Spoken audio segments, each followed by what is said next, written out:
धाकड़ खबर, बेखौफज़ुबां, बेबाक अंदाज। धाकड़ खबर में आपका स्वागत है। मैं आपके साथ हूं अकरम रईस खान। अमेरिका में जो कुछ घट रहा है डोनाल्ड ट्रंप को लेकर, उस पर नजर बनाए रखना पूरी दुनिया के लिए जरूरी है, क्योंकि जो हश्र डोनाल्ड ट्रंप का हुआ है वैसा ही हश्र दुनिया के बहुत सारे देशों में बैठे हुए तानाशाह शासकों का होना है। जैसे आप रूस का हाल देख लीजिए, उसमें आप भारत को भी जोड़ सकते हैं, बगल में हमारे चाइना भी है, क्योंकि लोकतंत्र जहां जहां पे है वहां पे ऐसे तानाशाह शासकों का क्या हश्र होता है, डोनाल्ड ट्रंप पे नज़र बनाए रखना इसलिए ज़रूरी है। उनके खिलाफ महाभियोग जो है सीनेट से भी मंजूर हो गया है। तो कैसे कैसे हुआ है, क्या क्या बहसें हुई हैं, क्या क्या सवाल उठाए गए, क्या क्या जवाब सामने आए, डोनाल्ड ट्रंप की कैसी प्रतिक्रिया है, और क्या एक ऐसा राष्ट्रपति जो जा चुका है, क्योंकि अब से पहले तो हमने यही देखा था कि महाभियोग लगा के हटाया जाता है सीट से, जो सीट से हट चुका है उसके खिलाफ जो ये महाभियोग चलाया जा रहा है, इसके कोई माने भी हैं, इसकी कोई ज़रूरत भी है, इसकी कोई वैल्यू भी है, और कानूनी मामले में क्या ये जाकर कहीं कोर्ट कचहरी में तो नहीं फंस जाएगा। इन्हीं सवालात के आसपास अपनी बातचीत को रखने की कोशिश करेंगे। हमारे साथ स्काइप के जरिए लंदन से जुड़ रही हैं सुधा शर्मा जी, बीबीसी की वरिष्ठ पत्रकार रह चुकी हैं और मजाज एकेडमी की चेयर मैन हैं, लेकिन आज उन्होंने एक लाइन कही कि चेयरमैन नहीं, चेयर वुमेन। बहुत शुक्रिया मैम हमें वक्त देने के लिए। बहुत बहुत शुक्रिया आपका भी अकरम साहब। मेरा पहला सवाल ये है कि आपके पास क्या रिपोर्ट है, अपर हाउस के बाद सीनेट में क्या क्या हुआ, कैसे कैसे हुआ? जी, अपर हाउस में अभी जो है 2 दिन बातचीत चली है और आज तीसरे दिन की बातचीत भी होगी। लेकिन उन 2 दिनों में पहले दिन में सबसे पहले ये बात हुई कि डोनाल्ड ट्रंप पे महाभियोग चलाना गैर कानूनी है या कानूनी है, और दोनों पक्षों ने अपना अपना मत रखा। और सबसे पहले जो है जो डेमोक्रेट्स के लोग थे, उनकी टीम थी, उन्होंने ये अच्छी तरह बताया कि ये सच है कि संविधान में ये कहा गया है कि राष्ट्रपति को महाभियोग सिद्ध हो जाने पर हटाया जा सकता है, हटाया जाना चाहिए। लेकिन उन्होंने ये कहा कि उसमें ये सही नहीं ये कहीं नहीं लिखा है कि ये महाभियोग कब चलाया जाना चाहिए, मतलब उसमें टाइम नहीं बताया है। और दूसरी बात उन्होंने ये कहा कि जिस कॉन्टेक्स्ट में ये संविधान लिखा गया था, अगर उसको मद्देनजर रखा जाए तो हम देखेंगे कि बहुत से लोग ऐसे हो चुके हैं जिन्हें पद से हटाने के बाद भी उन पे महाभियोग चलाया गया था। और उसमें सबसे पहला नाम उन्होंने लिया था वॉरेन हेस्टिंग्स का, जो कि बंगाल में, इंडिया में गवर्नर जनरल रह चुके हैं। तो इस तरह उन्होंने ये बात सामने रखी। फिर उनके पक्ष ने भी रखा, तो उनकी बातों में इतना दम नहीं था। उन्होंने सिर्फ ये कहा कि वो तो चिढ़ के मारे ऐसा कर रहे हैं, और 2016 में ट्रंप आ गए थे तो डेमोक्रेट्स जो है चिढ़े हुए हैं, फिर वो ये नहीं चाहते हैं कि 2024 में दोबारा आ जाए। तो ये बातें हुई। उसके बाद वोटिंग हुई और 6 रिपब्लिकन्स ने इनके फेवर में वोट दिया, मतलब डेमोक्रेट्स के साथ, और ये तय हुआ कि उन पे महाभियोग चलाया जा सकता है। ठीक है, यहीं पे मैं अगला सवाल लेना चाहता हूं। दूसरे हाउस में 5 रिपब्लिकन ने वोट डाला था डोनाल्ड ट्रंप के खिलाफ, और यहां पे 6 ने वोट डाला है, यानी कि रिपब्लिकन भी चाहते हैं कि डोनाल्ड ट्रंप के खिलाफ एक्शन लिया जाए, कार्रवाई की जाए। क्या रिपब्लिकन इसके जरिए अपनी जो रिपब्लिकन वाली इमेज है उसको बचाए रखना चाहते हैं कि डोनाल्ड ट्रंप पे बुराई पड़ जाए और वो अपने आप को बचा लें, ये कोशिश है, या ये वो वाकई में चाहते हैं कि डोनाल्ड ट्रंप ने गलत किया और उनके खिलाफ एक्शन होना चाहिए? इतनी मेहनत की, मतलब मैंने पूरा जो है इनकी बहस देखी, तो डेमोक्रेट्स वाकई बहुत मेहनत कर रहे हैं। उन्होंने जिस तरह से वीडियो क्लिपिंग दिखाई और जिस तरह से बातें की कि इवन उनके जो भूतपूर्व उपराष्ट्रपति हैं माइक पेंस, उन पे कैसे आक्रमण हुआ, मतलब वो वीडियो पहली बार आया। तो ये सब देखने के बाद ऐसा लगता है कि इनका दिल पसीजना चाहिए रिपब्लिकन्स का, लेकिन सिर्फ एक ही वोट पड़ा है एक्स्ट्रा, तो ये कोई बहुत ज्यादा वोट नहीं है। और मैंने जो समझा है उससे मुझे यही लगा है कि वो लोग अपना माइंड बना चुके हैं। उनको फर्क नहीं पड़ता है कि आप कितनी बातें वहां कर रहे हैं। हालांकि कुछ रिपब्लिकन्स ऐसे हैं जिनमें कि कुछ पहले सेनेटर रह चुके हैं और वो कह रहे हैं कि देखिए, आप अपनी अंतरात्मा की आवाज जरूर सुनिए। क्यों? क्योंकि देश आपसे बहुत सालों बाद पूछेगा कि अरे आपने क्या किया, देश की संसद पे हमला हुआ है। लेकिन मुझे नहीं लगता कि 17 एक्स्ट्रा वोट, कुल मिला के उन्हें 17 चाहिए और ऐसा हो पाएगा। ठीक है, इसी को आगे बढ़ाते हैं। आपने कहा एक वोट फालतू मिला है। हमारी जानकारी के मुताबिक सीनेट के अंदर 50 डेमोक्रेट्स हैं, 50 रिपब्लिकन हैं, वोट मिले हैं 56, तो वोट तो 6 मिले हैं ना मैम ज्यादा। जी बिल्कुल, लेकिन ये वोट सिर्फ इस हिसाब से महत्व रखते हैं कि ये कार्रवाई अभी आगे चल सकती है। जब जीतना होगा, जब ये होगा कि ट्रंप दोषी है या नहीं है, तो 2/3 मत होने चाहिए, 67 होने चाहिए। आपने कहा कि 56 वोट का मिलना यह है कि चलिए कार्रवाई आगे बढ़ सकती है, लेकिन उनको जो सजा सुनाने के लिए चाहिएंगे तो वो 67 वोट चाहिएंगे। ये 6 वोट जो हैं, क्या ये रिपब्लिकन के हैं? जी जी बिल्कुल बिल्कुल, पहले 5 थे। पिछली बार जब सेनेट में ये फैसला हो रहा था कि संवैधानिक है या नहीं है, और इस बार भी यही जब फैसला हुआ तो एक ने अपना माइंड बदल दिया। ये लुसियाना के सेनेटर हैं जी। तो क्या इसी को अगर आगे बढ़ाएं और समझें कि सिलसिला जैसे 5 से 6 पे पहुंच गया है, जब सजा सुनाने की बात आएगी, फैसला करने की बात आएगी, तो शायद रिपब्लिकन जो हैं और ज्यादा अंतरात्मा जगा लेंगे तब तक अपनी। बिल्कुल बिल्कुल मुमकिन है। मेरा ख्याल है कि 3, 4, 5 और हो जाएंगे। देखिए, कुछ जो है मैंने सुना कि 2 हैं जो कि जल्दी ही रिटायर होने वाले हैं, तो वो ये सोच रहे हैं कि हम तो दे ही सकते हैं। तो इससे ये भी समझ में आता है कि कहीं ना कहीं उनको डर है कि अगर हमने दे दिया लेकिन तब भी जो है ट्रम्प दोषी नहीं पाए गए, तो फिर उनकी नजर में तो हम दोषी हो ही जाएंगे। तो एक ये भी डर है इन लोगों को। तो मुझे लगता है 17 वोट पाना बहुत बहुत मुश्किल होगा। 17 वोट पाना बहुत बहुत मुश्किल होगा। जैसे हमारे यहाँ देश में कुछ न्यूज़ चैनल हैं जिन्हें मैं भोंपू मीडिया कहता हूँ, जी न्यूज़, उसमें से एक नाम आप ले सकते हैं, और भी बहुत सारे हैं। ऐसे ही अमेरिका में फॉक्स न्यूज़ को डोनाल्ड ट्रंप का भोंपू माना जाता है। वो इस बारे में किस तरीके से खबरें दिखा रहा है, अगर आपने देखा हो तो?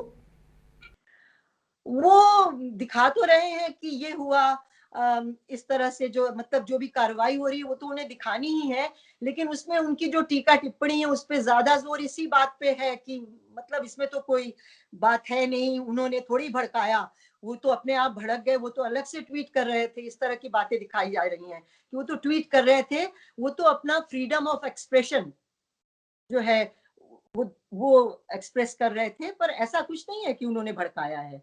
और यही बात जो है उनके वकील भी रखे हुए हैं। तो फॉक्स न्यूज़ कह रहा है कि कोई इन्होंने भड़काया नहीं है, जैसे हमारे यहाँ, जैसे मैंने कई सारे न्यूज़ चैनल का नाम लिया, वो करते ही हैं रात दिन। ना जी, ऐसा नहीं कहा प्रधानमंत्री ने, वैसा कहा है।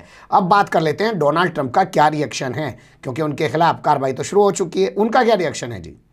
जी, ये जब इनकी लीगल टीम जब बोलना शुरू कर चुकी थी तो जाहिर है ये अपने घर में बैठे टीवी देख रहे थे, तो जो उनके पास के लोग हैं उन्होंने बताया कि जैसे ही इनके वकील ने, जो मेन वकील है, उसने बोलना शुरू किया तो ये बहुत तेजी से चिल्लाए कि ये क्या बोल रहा है, मतलब कि कोई अच्छे आर्ग्यूमेंट्स नहीं दे रहा है। लेकिन सच बात ये है कि वो क्या देते आर्ग्यूमेंट्स। वो ये तो नहीं कह सकते थे कि ट्वीट दे रहे थे, ये भड़का रहे थे, क्योंकि उनका केस और कमजोर हो जाता। तो वो ऐसा लग रहा था कोई थीसिस पढ़ रहे हैं, मतलब आप गूगल पे पढ़ लीजिए या कहीं और पढ़ लीजिए, बहुत अच्छा खासा बोरिंग था। जबकि डेमोक्रेट्स जो बोल रहे थे, मतलब अगर आप थोड़े भी सेंसिटिव हैं तो आपकी आंखों में आंसू आ जाएंगे, क्योंकि बोलने वाले भी उसमें उनकी आंखों में आंसू थे कुछ लोगों के। अब कुछ और चीज़ों पर नज़र डाल लेते हैं। हमारे प्रधानमंत्री ने बात की है जो बाइडन से, आपकी जानकारी में आया होगा, बाकायदा ट्वीट करके नरेंद्र मोदी ने इसकी जानकारी दी। उन्होंने उनको मुबारकबाद दी। इतना लंबा टाइम लग गया हमारे देश के प्रधानमंत्री को बाइडन को मुबारकबाद देने में, इसे कैसे देखा जा रहा है वहाँ के मीडिया में? उनकी दोस्ती तो बहुत अच्छी थी ट्रम्प साहब के साथ, लेकिन हो सकता है कि अब उन्हें लग रहा हो कि अब वो उनके आने के आसार नहीं है। और ये फैसला तो मतलब वहाँ की जो कोर्ट है वो भी कई बार ले चुकी है, क्योंकि इन्होंने बहुत चैलेंज किया था कि ये सब जो है गलत हुआ है, मेरे साथ धोखा हुआ है। तो इसके बावजूद अगर जो बाइडेन बने हैं तो फिर किसी भी कंट्री के लिए अच्छा तो यही होता है ना कि जो है आप उसी के साथ आगे चलें, क्योंकि अमेरिका और भारत के संबंध जो है पहले भी बहुत अच्छे रहे हैं और आगे भी अच्छे ही रहेंगे, क्योंकि भारत अपने खेमे में, अपने क्षेत्र में एक बहुत इंपॉर्टेंट शक्ति के रूप में उभर रहा है और अमेरिका भी चाहेगा कि वहां पे वो कम से कम चीन पे नजर रख सके और देशों पे भी नजर रख सके। मैं आपसे सीधा सवाल पूछ रहा हूं। डोनाल्ड ट्रंप के रहते हुए अमेरिका से हमारे लिए, हमारी सरकार के लिए हमेशा अच्छी खबरें आती थी। जिस दिन से बाइडेन बैठे हैं, वहां के नाचने गाने वाले लोग भी भारत को लेकर कमेंट्स कर रहे हैं, जिनको लेकर भारत में हल्ला मचा हुआ है। क्या ये तस्वीर नहीं बदल रही है? क्या लग नहीं रहा है कि भारत के साथ दबाव की राजनीति की जा रही है? भारत के साथ दबाव की राजनीति अमेरिका तो नहीं कर रहा है, हो सकता है वहां पे की जा रही हो। अगर इतना हल्ला मच रहा है, अगर आपका इशारा रियाना पे है, तो उसने तो सिर्फ एक लाइन लिखी है कि why aren't we doing something about it. तो ये तो मानवाधिकार वाली बात है। ये तो यूएनओ में भी ऐसे मसले उठाए जाते हैं कि अगर मानवाधिकारों का हनन हो रहा है तो वो तो अपनी टीम भी भेजते हैं देखने के लिए। तो उसने तो इससे ज्यादा कुछ नहीं किया। तो मैं तो ये पढ़ रही हूँ कि उन पे दबाव डाला जा रहा है, एक्ट्रेस पे दबाव डाला जा रहा है कि अब आप ट्वीट कीजिए, उन्होंने किया है तो उसको बैलेंस कीजिए। तो ऐसी चीजों में ट्रम्प भले पढ़ते हो, बाकी अभी तक तो मैंने नहीं देखा कि कोई बड़ा राजनीतिज्ञ इस तरह के कामों में पड़ा हो। वहां पे ये हो सकता है कि दबाव की राजनीति हो रही है। ठीक है, आप कह रही हैं दबाव की राजनीति भारत में हो रही होगी, अमेरिका में होती हुई दिखाई नहीं दे रही है। लेकिन मैं आपके सामने एक एग्जाम्पल रख रहा हूँ। वहाँ के एक सरकार के बड़े नेता ने, प्रवक्ता ने हमारे भारतीय राजदूत को बुलाया और उनको बुला के कहा कि आपने इंटरनेट बंद कर दिया। तो हमारे यहाँ इंटरनेट कश्मीर में भी चालू कर दिया गया। तो यानी कि उनके दबाव में हमारी सरकार काम कर रही है क्या, या वो हमारी सरकार पर दबाव बना रहे हैं क्या? मुझे ऐसा लगता है कि बहुत लंबे समय से इंटरनेट सेवा बंद थी, तो हो सकता है हिंदुस्तान को खुद भी अच्छा लग रहा है कि अब जो है इस हाई टाइम की कर देना चाहिए। और पार्शियली ये भी हो सकता है कि उनके कहने से किया हो, क्योंकि देखिए जैसा मैंने कहा कि संबंध तो बना के ही आगे चलना है। जब इंटरनेशनल मसलों की बात आती है तो आप अपने देश के मसलों को भी सुधारने की कोशिश करते हैं, ये मैं मानती हूँ। तो हो सकता है कि उसका भी थोड़ा बहुत दबाव हो, बिल्कुल पॉसिबल है। लेकिन मैं ये भी मानती हूँ कि भारत भी चाहता है कि कश्मीर के हालात अगर थोड़े बहुत अच्छे हुए हैं तो उनको भी बेहतर बनाया जाए, अपनी इमेज के लिए भी और लोगों के लिए भी वहां के। अब बात कर लेते हैं डोनाल्ड ट्रंप की। अब उनके खिलाफ जो महाभियोग की प्रक्रिया शुरू हुई है, अगर उसको चैलेंज करते हुए डोनाल्ड ट्रंप कोर्ट में चले जाएं, तब भी क्या ये प्रक्रिया चल सकती है? कोर्ट में जाने के बाद क्या चीज़ें निकल के आ सकती हैं? कुछ है जानकारी आपके पास? देखिए, ये जो कार्रवाई हो रही है इम्पीचमेंट की, ये कोई क्रिमिनल कार्रवाई नहीं है। इसमें जो फैसला होगा सिर्फ ये होगा, अगर उनके पक्ष में नहीं जाएगा, कि अब जो है ये किसी अच्छे पद पे कभी भविष्य में नहीं आएंगे। और ये भी तय हो जाएगा कि फ्यूचर में 2024 में ये राष्ट्रपति के रूप में खड़े नहीं हो सकते। इससे न कम न इससे ज्यादा कुछ भी नहीं होगा। तो वो किस लिए जाएंगे? वो तो बहुत आराम से बच जाएंगे। उन्हें चाहिए कि उनके जो अपने लोग हैं रिपब्लिकन्स की, उनको हटाई दे तो ज्यादा अच्छा है। क्यों?